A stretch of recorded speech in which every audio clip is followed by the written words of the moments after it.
At any branch of Lloyds TSB, preparation is everything. Ladies and gentlemen, may I present the Secret Policeman's Ball. It's live, crikey, loud, no! And Larry. Are you going to do any more of those commercials? Look!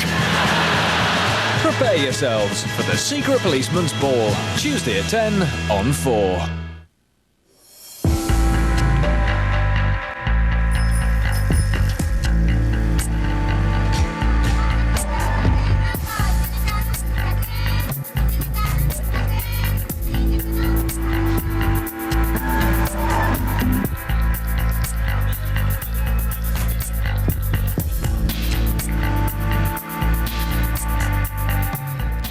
You'll be goose pimply all over with the 50 greatest comedy films ever at 9. But first, skew the news with Bremner, Bird and Fortune.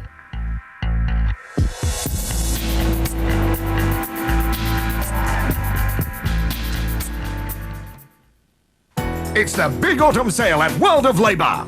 Due to major stock taking and massive reductions in our popularity department, everything must go. This Prime Minister, with attachments, must go. This Deputy Prime Minister must go. Plus a range of damaged and imperfect goods, and this demonstrator must go. Peerages at knockdown prices must go. Contact our loans department for favourable rates. For the full range of unbeatable offers, head for World of Labour. Hurry while stocks last. Offer ends June 15th.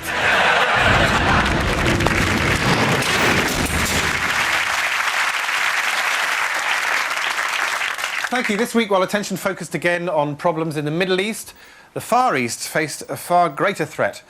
A visit from John Prescott. 98, 99, 100, coming, married or not? Meanwhile, as Afghanistan and Iraq wrestled with the cost of democracy, over here we found that the cost of our own democracy has gone up with the publication of the latest MP's expenses claims, up nearly 8% on the previous year, 4 times above inflation. Yeah, come on. You lot haven't got a 3 million quid mortgage to pay off, right? And weighing in for a hefty 115 grand's worth of expenses, John One Punch Prescott. But I need a fully functioning office staff to sort out all the presents to give to Pauline after all the palaver and what have you and whatnot, and that's a full-time job in itself. The Deputy Prime Minister also trousered a salary of £134,000. Well, the big trousers! Plus free use of Dorneywood, a vast country pile complete with staff, extensive grounds and resident Daily Mail photographers. Well, that's why I've given it up. How can you have a game of croquet with them lot hiding in the bushes, eh? Plus a £2 million Grace and Favour flat in Admiralty Arch. Oi, tell that Grace she owes me a favour. Well, I have to be here in Admiralty Arch looking down the Mall, so when the Queen comes through, right, I can shit on her head. Plus, he's just got a new £80,000 Jag.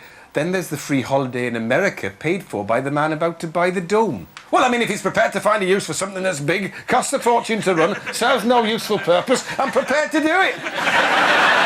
Yes, isn't that rather the point? He's paid a fortune, has no proper job, he's lost environment and transport in the regions, his idea for regional assemblies is crashed and burnt, and this week he's just wasted another 50 grand of taxpayers' money on a Far East tour. Why? He's not Foreign Secretary, not in charge of international development, not running the MOD or trade and industry. And then you spot it. In the small print, the one job he still has is Tony Blair's specially appointed special envoy to the Far East. He doesn't speak the language, doesn't have any Oriental expertise. Well, no, that's not true, because when I was an able seaman, right, I'd often stop off at Bangkok and pick something up. He's not good enough to run the trains or the buses or anything else in the country, yet now he's special envoy to a subcontinent of over 2 billion people. Wasn't Prince Philip available? And then you think, ooh, hang on, Far East, sumo wrestlers, big blokes in nappies. Yes, there's certainly an affinity there. Geisha girls, shouldn't struggle with that one. In fact, the only box he hasn't ticked is the ability to strap himself into a flying bomb as a kamikaze. Yeah, we're working on it. Next Thursday, right? Tory headquarters. Hear a light aircraft, look up. Yeah. Fat bloke in the cockpit, sweating profusely, handkerchief tied too tightly around his forehead. Stand by, Tony, I'm going down. Yeah. Wouldn't be the first time. Bonsai! Yeah, I think you're fine, actually, John. It's actually bonsai. Bonsai is a small tree. Yeah, I know. You asked Tracy about that. Sayonara! Cue large explosion, crossfade to John Prescott, sat in hospital. Familiar faces all around him. Bloody hell, it's a miracle I'm still alive. Well, you're not alive, actually, John. You're dead. We're all dead. You hit the wrong place. Me, Gordon, Ruth Kelly, Patricia Hewitt, John Reed, Hazel Blears, Jeff Hoon, yeah, even Jeff Hoon, all dead. Oh, bugger me, at least I got something right. Hi, I'm Dick. And I'm Dick. No, you're not. You're Don. I'm Don? You sure about that? Yes, I'm as sure about that as I'm sure about anything, Don. What, anything at all? Sure. Okay, let's check that. Who said, and this is talking about Iraq? Who's talking about Iraq? You are. You said, and here's the quote, we'll be greeted as liberators. I said that. Yes, you did. I did? Yeah. You sure about that? Well, I think it was true at the time. Not so sure about it now, huh? Well, I don't feel too good, Don. Okay. Here's one to make you feel better. Yeah. Who said, I think that the proposition of going to Baghdad is also fallacious. It would have been a mistake, huh? For us to get bogged down in the quagmire inside Iraq. Hey, that's some wise guy, Don. That's you, Dick. That's me. Hey, give the guy a medal, huh? But there's one problem, Dick. You said that 15 years ago. That's why we didn't go to Baghdad back then. Well, just as well, Don. Can you imagine the trouble we'd be in now? You know, why did we go in this time? You know, I asked myself the very same question, Don. And here's your answer, Dick. Here it is right here. What we did in Iraq was exactly the right thing to do. I would recommend exactly the same course of action. I said that. Were brought to a Kiesgrube. There was a, in front of the entrance to the camp, there was a Kiesgrube number 1, which is now non-existent. It's all filled out. And some of them were killed over there. If there were any officers or under-officers or Jews or communists or politruk, the assessment continuously asked, who is the Jew, who is the politruk? And they were killed right away before they entered the camp.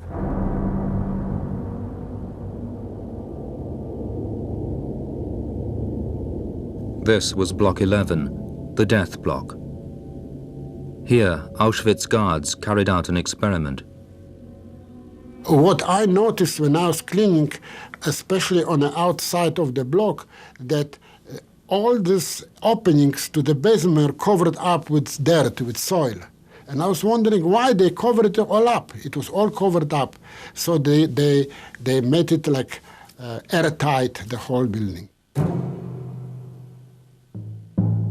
One night in September 1941, concentration camp guards drove 600 Soviet prisoners of war and 250 sick prisoners through this door.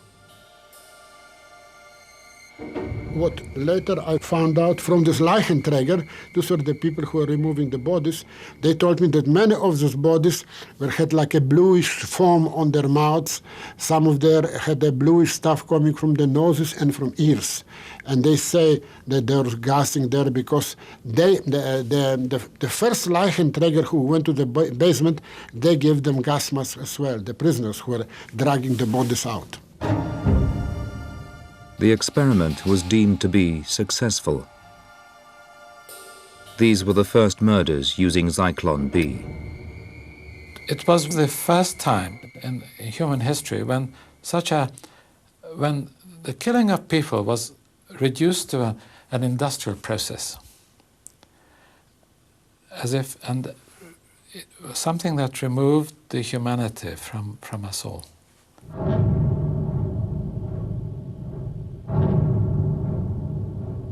The Russians who were still alive were to become forced laborers. A huge camp had been erected close to Auschwitz for the prisoners of war. They called it Birkenau.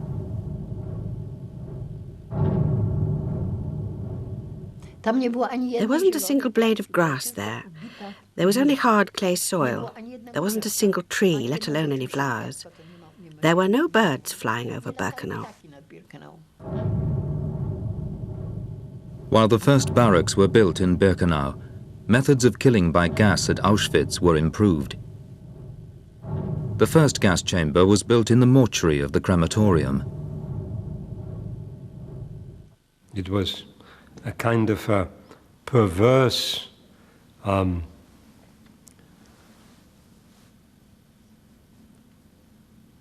work of high technology, German high technology.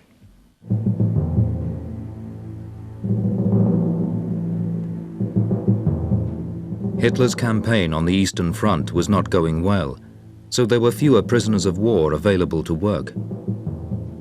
In January 1942, Himmler ordered that these dwindling numbers should be replaced by Jews. Anyone who couldn't work was condemned to death immediately. Weshalb es Juden und Bakterien und Läuse und Flöhe und Ungeziefer aller Art gibt, ich weiß es nicht. Juda wird und muss vernichtet werden. Das ist unser heiliger Glaube. If you had the power to reduce people to a level that would in normal circumstances be unthinkable, then you can say, they are not human and I am not going to treat them as human beings. The SS men who threw the poison gas cylinders into the gas chambers were officially called disinfection officers or pest control operatives.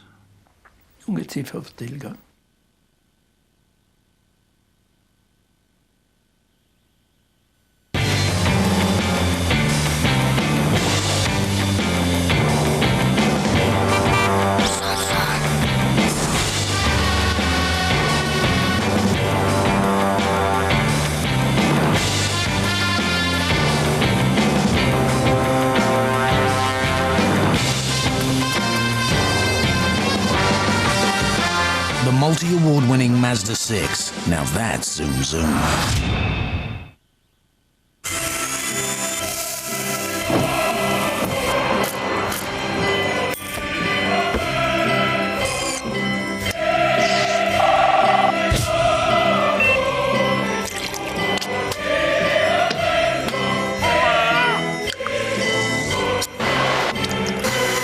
In case you hadn't noticed, which tests a lot more than just washing machines.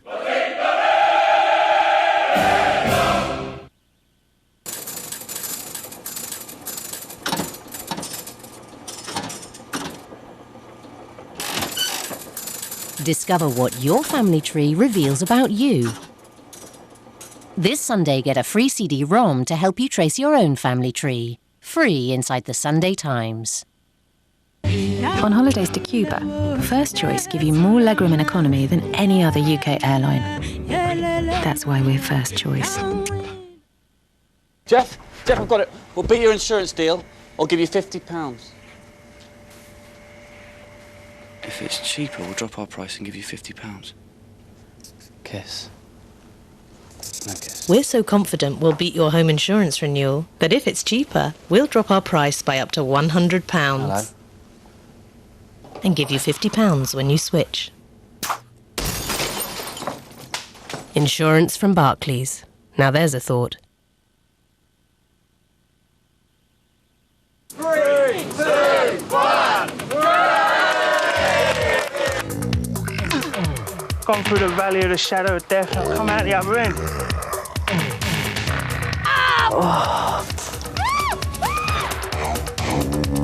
I think if 2 or 3 people want to start, maybe we should. Why didn't you feel like that last Saturday when my leg was this big and I was crying? Right now I feel so weak. No normal person does these things. I know I have to do it if I don't want to die by the time I'm 35. Over 3 consecutive nights, Too Big to Walk starts Monday at 9 on 4.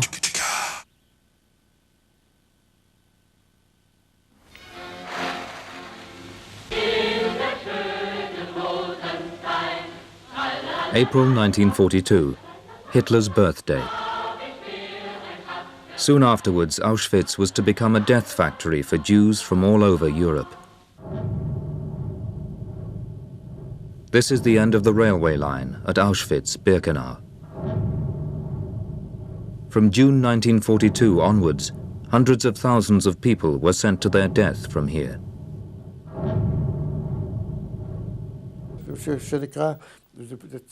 People arriving by train were transported to the camps by lorry. Healthy people, together with sick people and dead people. They had to get undressed in little barracks, and then, naked, they were driven into the bunkers. On the doors of the bunker it said, "To the washroom," as though they were going to be disinfected.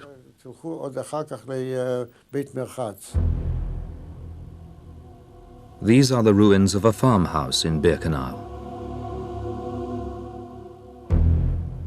It was converted by the SS into a gas chamber.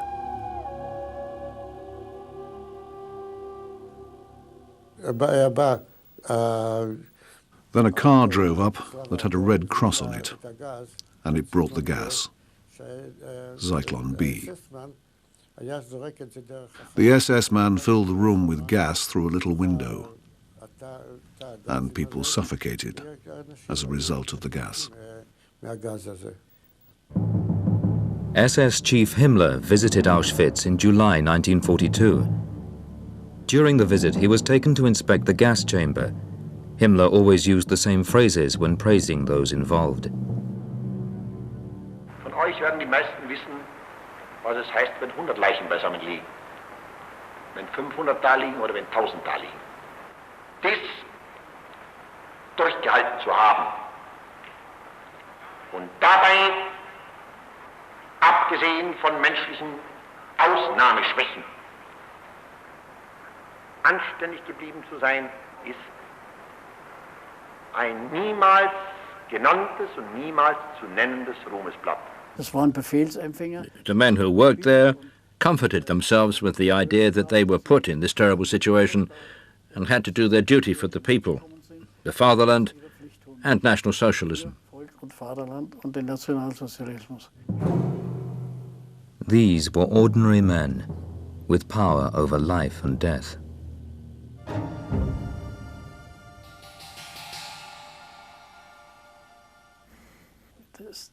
Well, that's what Auschwitz was like. You can only really grasp it when you think it right through to its final consequences. But that was the routine. That was the daily routine. In Auschwitz on the 18th of July 1942, SS Chief Himmler pronounced himself satisfied with the progress of the murders. Someone who knew what was happening passed on the information, and news of the murder of Jews reached Geneva. What was going on there exceeded everything that you could imagine. I myself struggled for 2 days over whether it was all possible. Today we know that 6 million Jews were killed. But if you're told for the first time that an order has been given that 3.5 or 4 million Jews are to be killed, is it at all possible? It's inconceivable. What world do we live in? In August 1942, Gerhard Riegner took action. He sent a telegram.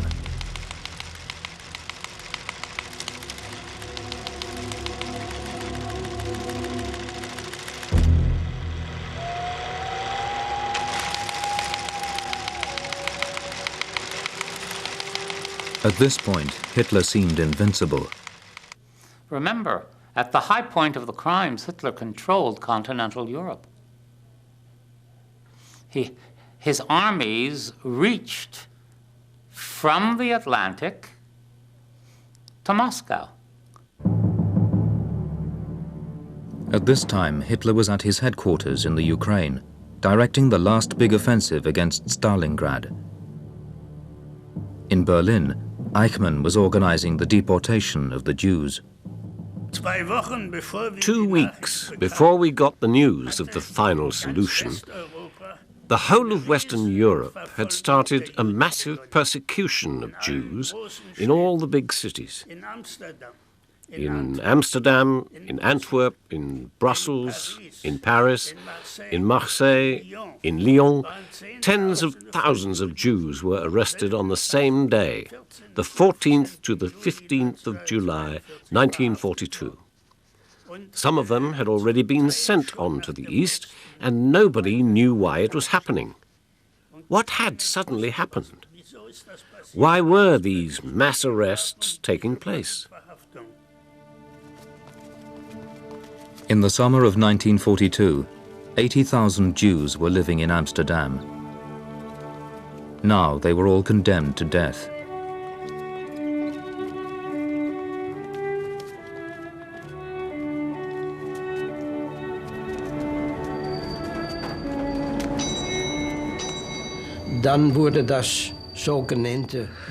The so-called Jewish quarter was closed off, and a car with a loudspeaker came through the streets announcing, "Attention, attention, this is the German police. You will be fetched from your homes. Get ready, take a rucksack, some food and covers. Nothing will happen to you. You will work in Germany."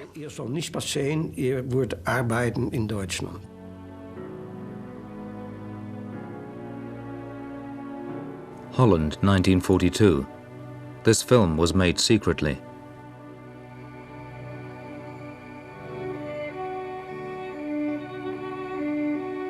Jews left their homes, never to return.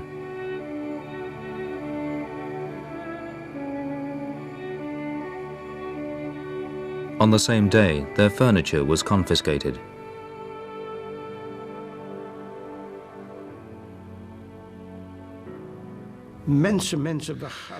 What's going to happen? How will this end up? What will they do with us? Will we be beaten? Will we be tortured? Will we be handed over to the SS or the security police? There are so many questions. Nobody knew what was happening or what was going to happen.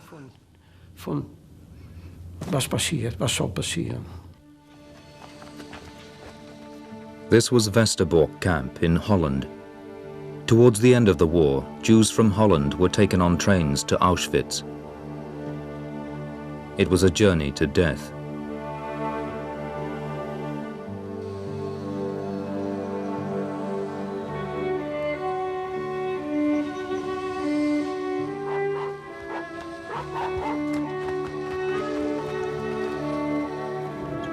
Young Jews like Hans Margules had to help.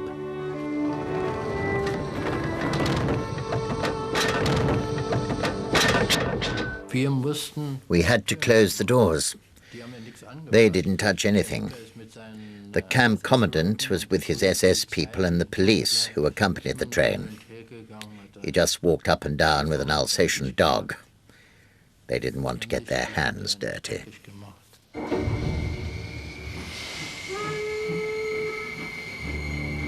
The cattle trucks were filled with people for the journey to the death camps.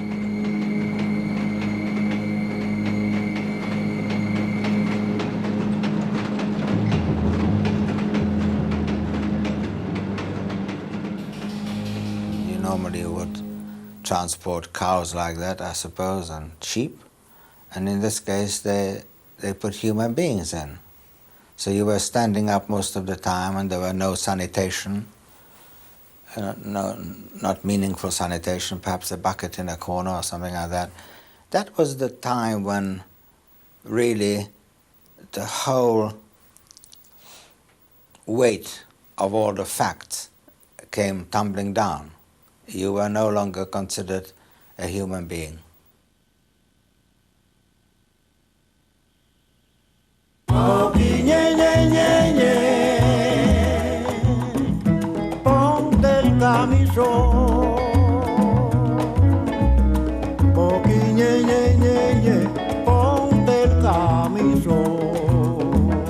Velux roof windows, bringing light to life.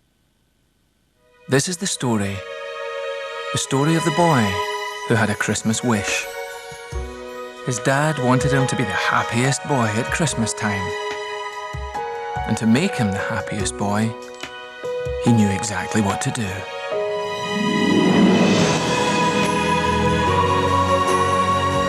He reached up high and got hold of the Christmas wish and took it to a place where Christmas wishes come true. Don't Christmas shop for it. Argos it.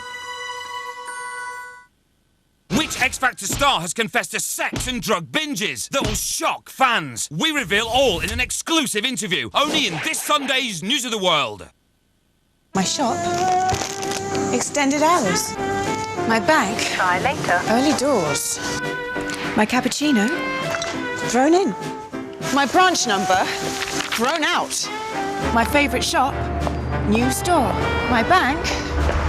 Trendy wine bar. There is another way. Phones answer 24/7. A direct line to your local branch. And more branches now opening. No wonder every 12 seconds someone opens a bank account with NatWest. Isn't it time you switched? How do I love thee? Let me count the ways.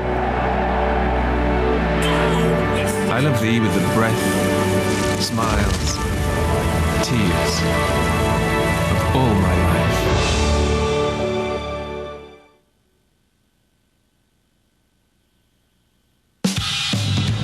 Every Sunday night, More 4 brings you the best in US drama and comedy. We got a system here. It's changed. And you better change or you better leave.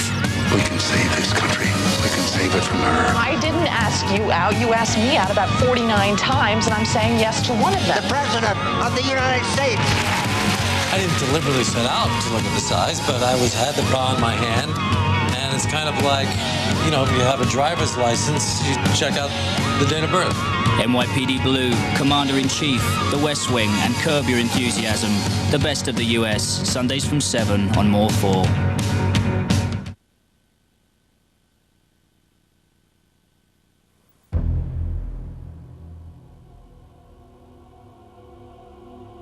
This was the ramp where people arrived at Birkenau.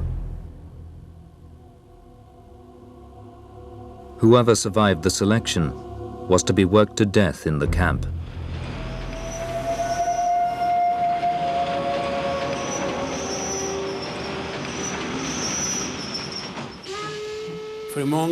You had to get up at 5 o'clock in the morning. There was a cup of coffee and a little piece of bread, 100 grams, and that was our breakfast. Then there were physical jerks. The whole camp had to run around, lie down, stand up, lie down, stand up. And if you couldn't manage any more, an SS man would hit you on your back. And that's what it was like at the beginning for 2 weeks. It was cruel. We called to God, please help us, dear God, but God didn't help.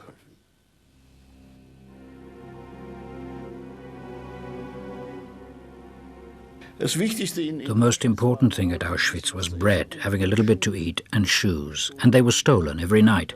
Every night you heard shouting in the block, my shoes have been stolen, one would call. And another would call, they've stolen my bread. And if we discovered somebody who had done that, we would kill him. If somebody stole once, he would do it again.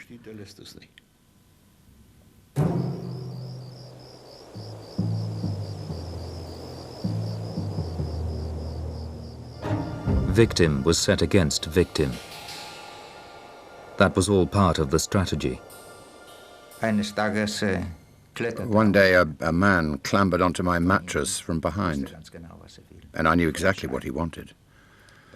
I wanted to scream, but suddenly his hand, full of bread, came up to my mouth.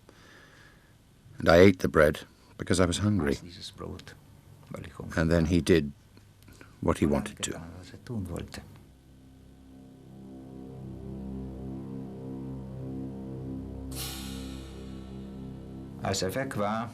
When he'd gone, I'd noticed that he'd stolen my cap.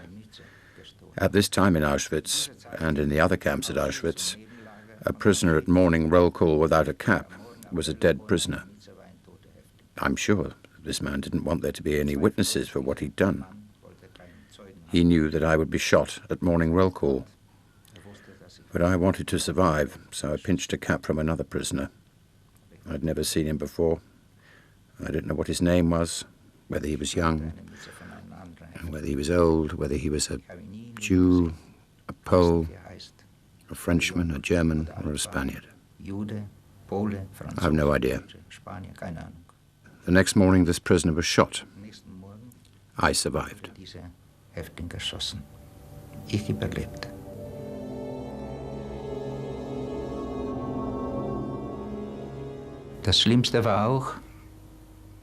The most terrible thing was that the Nazis made me as a victim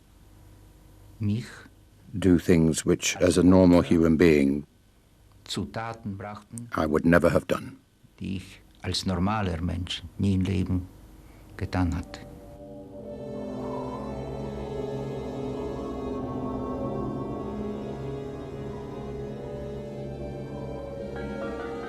Eines schönen Tages bekam ich meine Wehen. One lovely day I went into labour, and Mengele came to see me, and he gave an order that my breasts must be bandaged, so I wasn't able to feed my child. My breasts were bandaged with some rags, and the child started to cry because he had nothing to eat. Irgendwelchen Fetzen. Und das Kind fing an zu weinen. And then a doctor who worked there, a Jewish woman doctor, came and said to me, "I've brought you an injection. Give it to your child."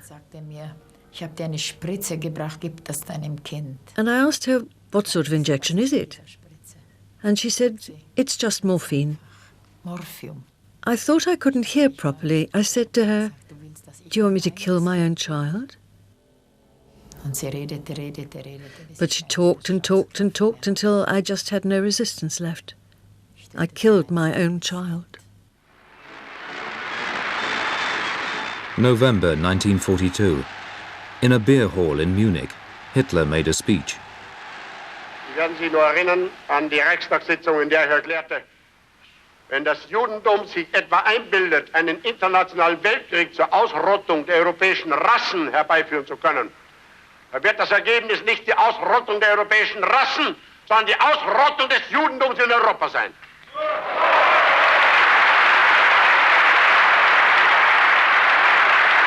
Sie haben mich immer als Prophet ausgelacht.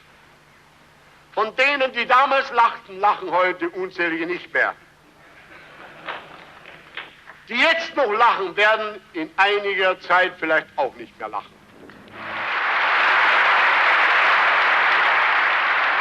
But what did the German people really know about Auschwitz?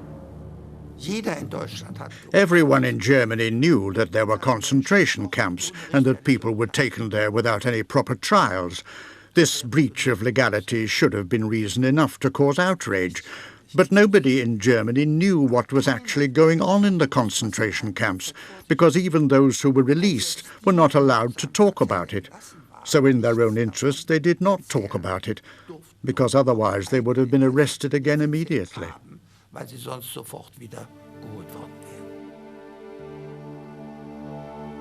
In Dresden, on the 23rd of November 1942, Jews were told to clear their flats.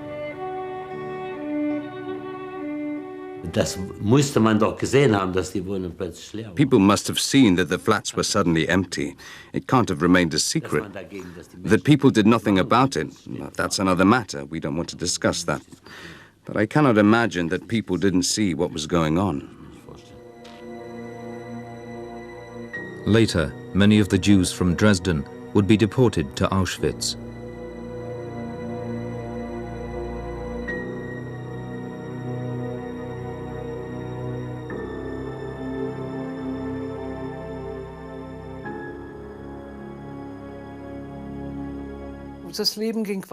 The moment passed. It passed like a flash. When you say to yourself, something terrible's happening there, but what and how and where, you didn't know. You really didn't know.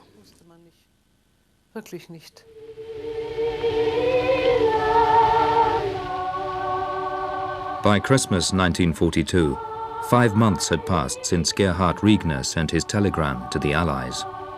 Ich saß hier I sat here and looked at Mont Blanc and the Blue Lake and waited for some news. German soldiers were already 5 kilometers away from here, at the Jewish cemetery in Verbier, that was the border. Hell began 5 kilometers away from here. And I was sitting in these lovely surroundings, looking at the lovely lake and the lovely mountains, and couldn't do anything. You almost went mad.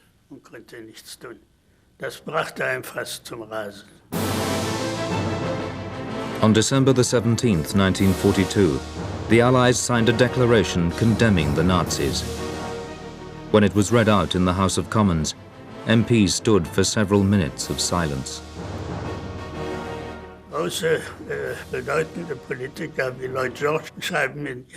Politicians like Lloyd George wrote in their memoirs, "There's never been anything like this before." You thought that something would happen, but nothing happened. At Christmas in the Vatican, Pope Pius XII alluded to the mass murder in his message to the world. Questo voto l'umanità lo deve alle centinaia di migliaia di persone, le quali senza veruna colpa propria, talora solo per ragioni di nazionalità o di stirpe, sono destinate alla morte o ad un progressivo deperimento. Saving the Jews was not at the top of the Allied agenda or the Pope's agenda, as murdering the Jews was at the top of Hitler's agenda.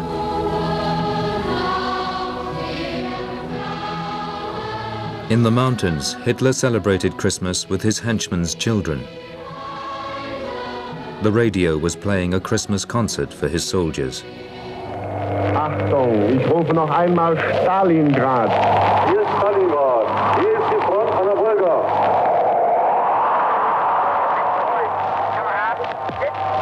Das schöne, alte deutsche Weihnachtslied. Bitte Nacht mit Einstimmen.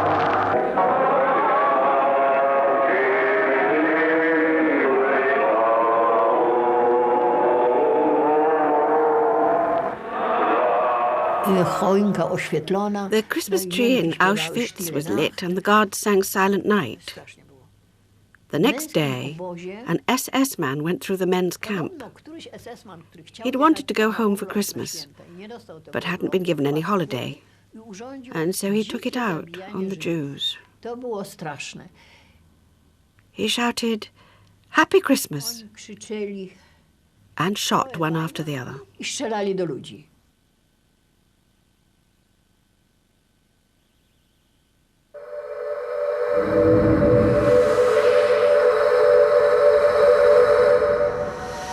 Ours doesn't lose suction.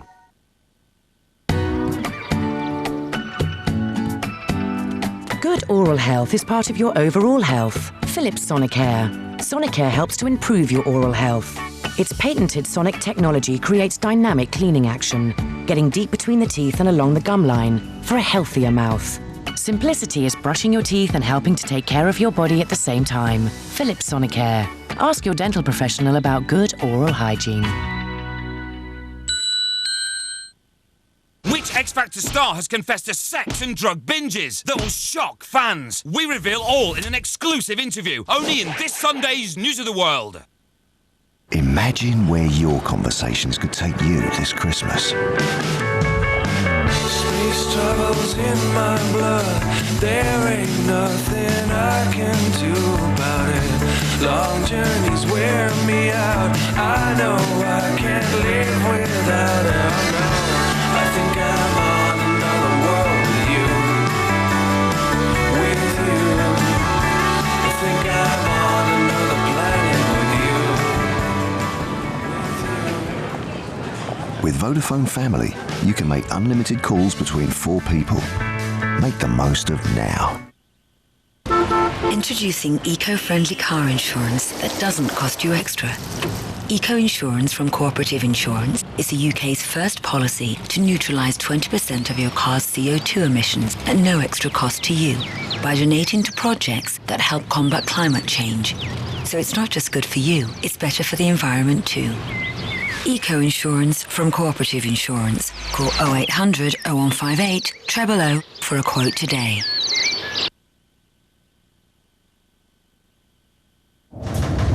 England is under threat of invasion, and though we be on the far side of the world, this ship is our home. This ship is England. You're not accustomed to defeat. This is the second time he's done this to me. What is it with this man? He fights like you, Jack. Straight at him, sir. Straight at him. And chasing this larger, faster ship, he's beginning to smack of pride. Just a question of duty. Whatever the cost? Whatever the cost. It's going to take us all with it, straight down to the hot place. Russell Crowe and Paul Bettany star in the network premiere of Master and Commander, tonight at 9 on 4.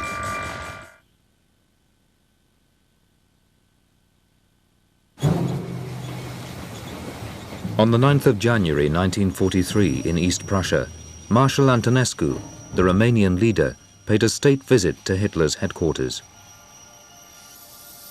Antonescu was Hitler's ally in the war against Stalin and the Jews.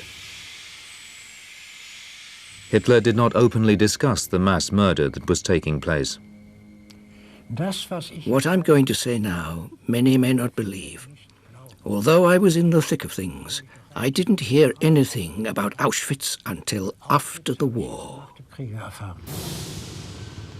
In fact, Hitler was continuously updated on the progress of the killing. What he didn't know was that his radio operators were listening in and teaching their juniors to do the same. You must listen in, my son. You must listen in carefully. And then you will know what a pack of criminals you are living amongst. And then he showed me, during the night shift, how you could do it without being noticed, with a sharpened match. And it worked. One call came through for Bormann from SS Chief Himmler. It was about the number of people to be killed every week at Auschwitz. Himmler rief Bormann an und sagte sinngemäß, ich habe eine gute Himmler called Bormann, who acted as Hitler's secretary, on the telephone and said, "I've got good news for the Führer. In Auschwitz, 20,000 Jews have been liquidated." But Bormann interrupted him angrily and reminded him of his obligation to think of what the Führer had commanded. And that was that news relating to this subject should only be sent by courier direct to Bormann personally, and he would then pass it on. Despite stringent security, people living in the surrounding area soon began to realize what was happening in the death factory. Although we only lived, as I've already said, about 30 kilometers from Auschwitz, we didn't know that the camp was an extermination camp, killing people with gas.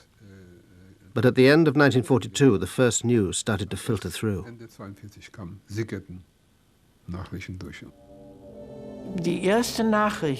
We got the first news about Auschwitz from my brother, Hans Deichmann. At a very early stage, somebody had said to him, "You can see what's going on there. You can see the chimney. You can see the smoke. That's people."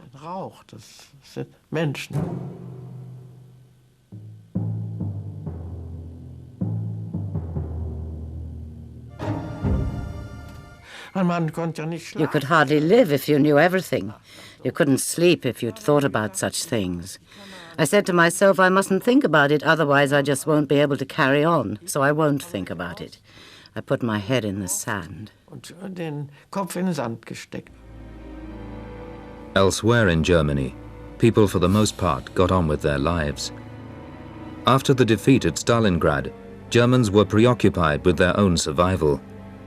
My sister wrote to us in a letter from prison that for the first time she'd met somebody who'd come back out of Auschwitz, and everything that had been said about Auschwitz was true.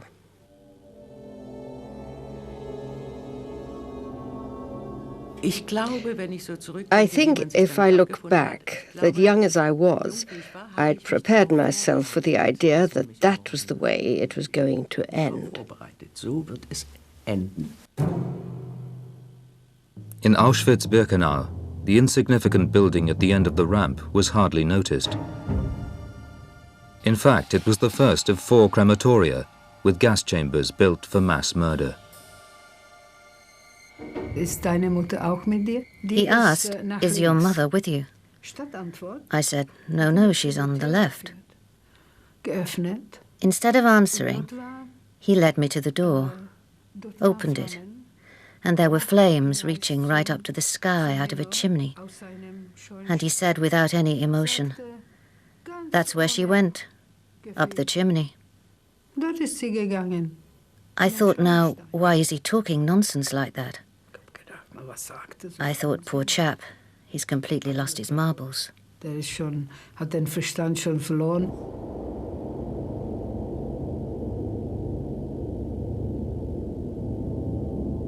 Only a few personal possessions were left behind.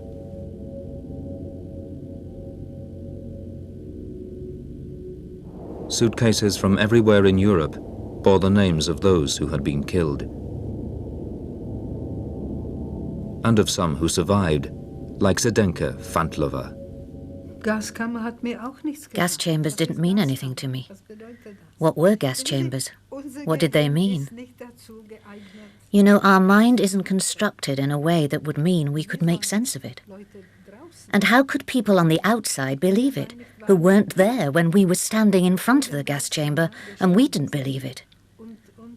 It was mad, and so it wasn't true. Many spent months in Auschwitz-Birkenau before they understood what was happening. I heard loud screaming and went out of the block, although during the night you obviously weren't allowed to go out. There were the tracks leading through the door of death into the crematorium, and I saw the trains, and I heard the screaming of women who were being driven inside.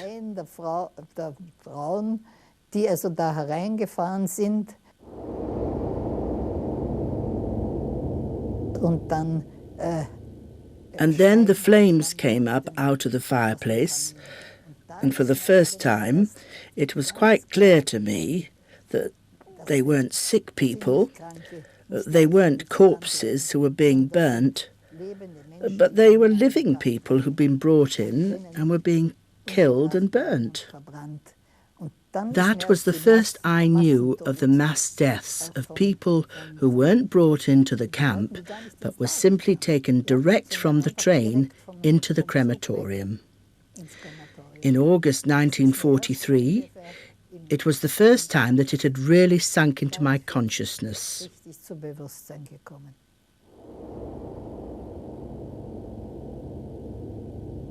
In the crematoria, Jewish prisoners had to do the worst work of all. They were called the Sonderkommando, the death squad. We saw another transport coming, living human beings, lovely human beings, and we knew what was going to happen to them.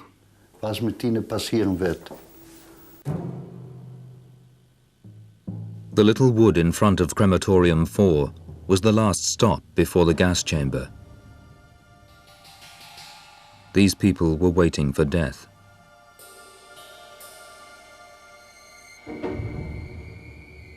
The Germans were telling them, "You're going to get some hot showers,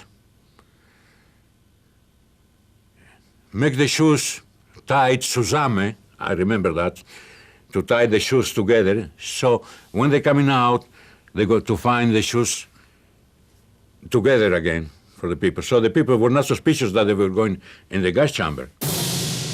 They were deceived until the moment of death. These photographs showed Jewish women just before they went into the gas chamber. The people who were in there were still laughing, and they were still asking where they were. But we could only be quiet and not say anything about what was going to happen to them. If we had told them, they would have suffered even more. They would have started to scream and cry. Only a very small number of people managed to get out of here alive. I said to myself, Samuel Pizarro, you are now in the face of the ultimate and absolute moment. And I saw in the corner of the barrack a bucket of water and a big brush. So I crawled over there and I took the bucket and the brush. Maybe it was a nervous reaction and nothing else in the face of death. And I started to scrub the floor, wash the floor, until I came to the exit of the barrack where 2 SS guards were staying with their carabines on their shoulders. Seeing me there scraping, they must have assumed that I was there to do a job. And then I came, there were 3 steps. I stood up, I picked up the bucket, I put the brush on my shoulder, and I slowly walked out, waiting any moment for them to yell, "Halt, where do you think you're going?" Nothing. And in a few minutes, I was in the camp among the other prisoners.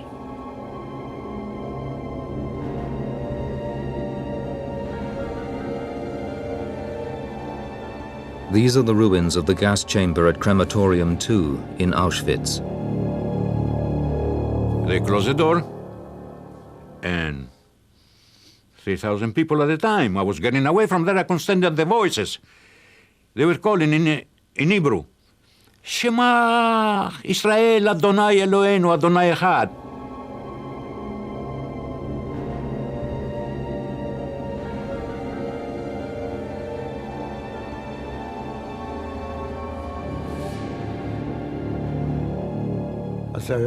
The scream was our most holy prayer, Das Shema Israel, and the SS man turned it into a German phrase, Schmaß rein, which means chuck them in. This gas chamber at Majdanek concentration camp was preserved.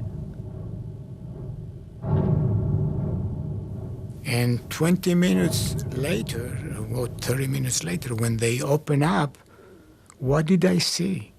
I saw the same people that I saw 20 or 30 minutes ago, all black and blue, dead, standing up with the children there. And I says, my God, I says, how can I survive in such an environment?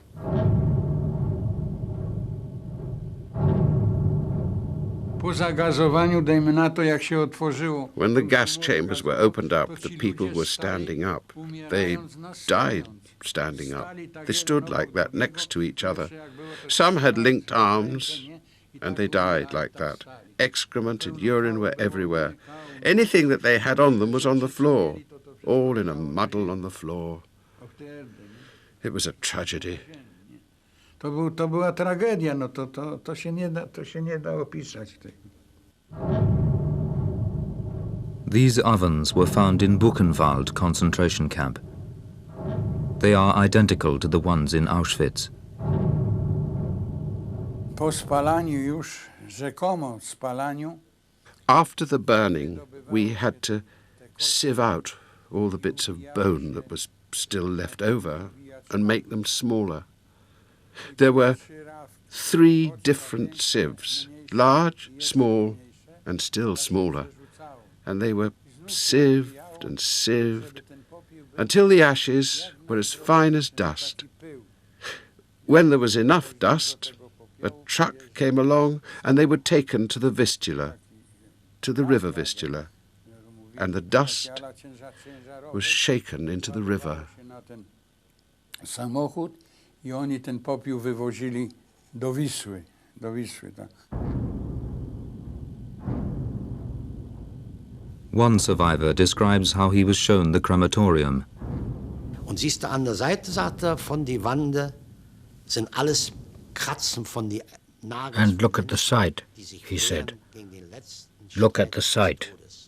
Look at the walls. People have been scratching with their nails, struggling in their final death throes. And then he showed me some tongs We put them round their necks, and then we pulled them out. And I said, and then they're burned? No, he said. Then they go in that room over there, and if they've got gold teeth, they're taken out. And then, he said, then they go into the ovens. Und dann sagt gehen Sie in die Ofens rein. More than 1 million Jews were murdered here. No one was ever expected to survive the gas. When they opened the doors of the gas chamber, we heard some crying. What it was, I think, was a baby on top of the dead bodies, crying. He didn't get killed from the gas. So we called the German, we said somebody is crying and so on. He didn't care them too much, the German. He went in with his gun, he shot him, and that's it, he killed him. It was kind of a miracle, but the German killed him.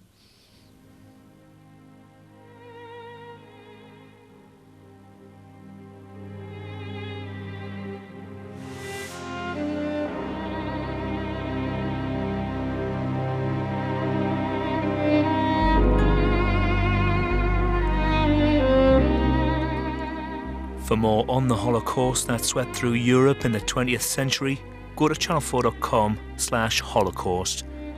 Bremner, Bird and Fortune are here next.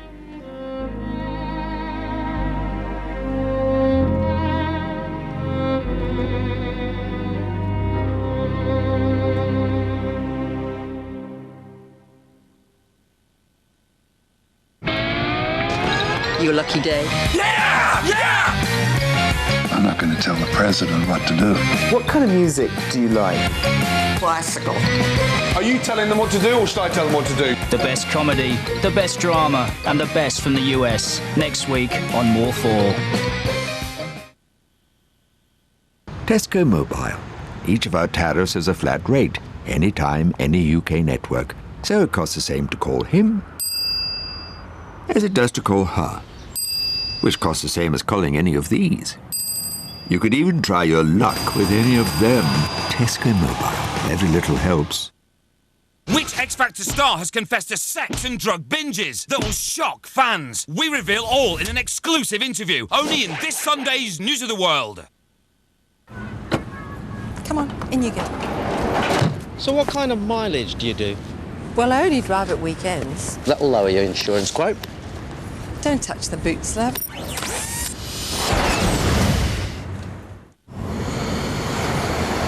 And it's annually service, that's great.